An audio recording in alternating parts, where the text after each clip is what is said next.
Salam əziz dostlar, növbəti videoda xoş gördük sizə.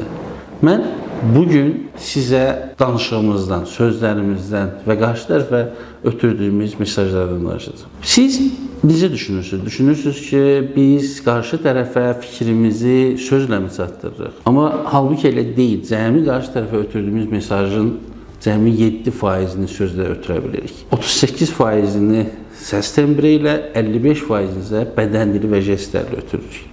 Siz təsəvvür edin ki, bir insana salam verirsiniz.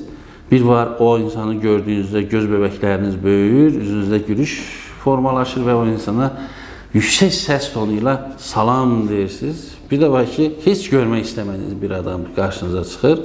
Həmən üzünüz turşuyur, bədəniniz geri gedir, səs tembriniz aşağı düşür. Aqressiv bir şəkildə salam deyib ötürürsünüz. İkisində də salam dediniz. Əslində qarşı tərəfə lazım olan sayğını göstərmiş oldunuz.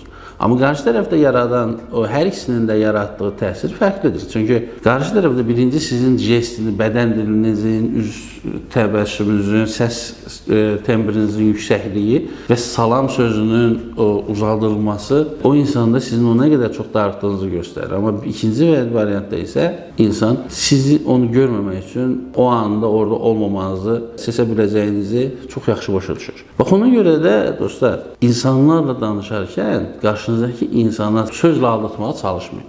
Çünki sizin sözlə dediyiniz yalanı bədən diliniz ifşa edir. Biraz, azacıq da olaraq bədən dilini anlayan, sizin hər hansı bir sizi tanıyan və sizin bədən dilinizə aşina olan hər kəs sizin nə zaman yalan, nə zaman doğru danışdığınızı bədən diliniz vasitəsilə, səs tembriniz vasitəsilə çox gözəl şəkildə anlamış olur. Ona görə də bu dünyada ən böyük biclik, belə deyək də, düzlükdür. Hər zaman qarşı tərəfə qarşı dürüst olun ki, o dürüst olmanız qarşı tərəfdə nə qədər də acı danışsanız belə, ən azından dürüst olduğunuzu bildiyi üçün sizi dinləyə bilsinlər. Çünki başqa cür insanlarla qurduğunuz ünsiyyətdə insanların bədən dilinizi oxuyaraq sizin doğru yanlış dediyinizi zaten anladıkları üçün insanlar yanında öz güvənliyinizi itirmə riskiniz hər zaman yüksəkdir.